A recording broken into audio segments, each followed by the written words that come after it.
This report is concerning a briefing that I just received on the Mississippi River. Most of the damage has been below Tennessee.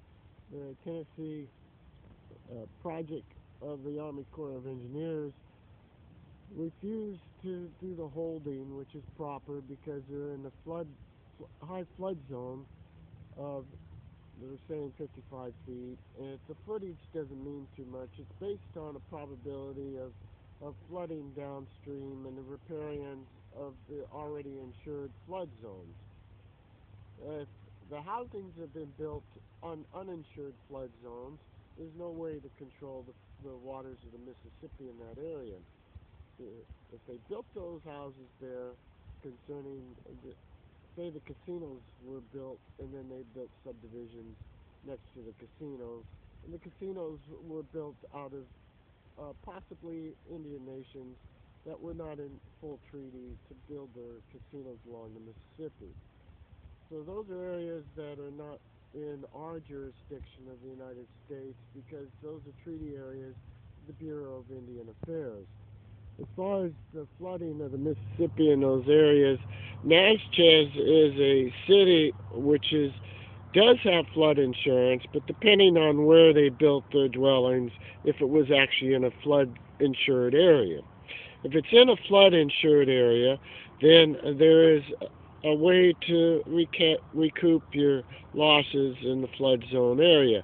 But if you built on an uninsured, unmarketable flood zone area, there's no way to recoup any losses in that area of the Mississippi.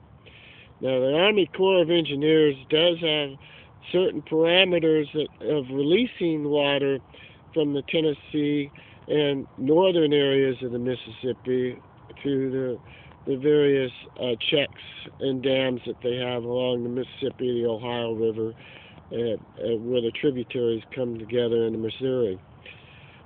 So downstream in the Mississippi seems to suffer more of the northern Mississippi state all the way down into Louisiana. If they built on the flood zone again, which they chose to, they put another wall up that they wanted to stay where they're at in New Orleans or areas of Louisiana. That's their choosing, and that's unmarketable United States flood insurance. So those dwellings are not marketable, and they cannot be insured. It's similar to small areas along small rivers of other areas of the United States, that if you attempt to build on a zone that is not insurable, it's not marketable. That means you lose your house or your property or your personnel out of a flood.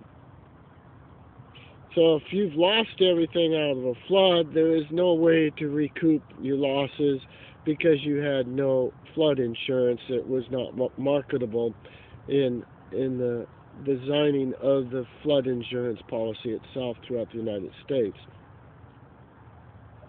So what I see right now is something in the southern areas below Tennessee that has not been followed through by proper zoning, probably, or state mandates that allowed the building on the rivers, but there is no flood insurance in those areas if in fact they are the areas that they're speaking of. Casinos, when I hear casinos, then that means those are Indian nations that chose to build on an area that has not been sanctioned as an insurable flood zone. Thank you.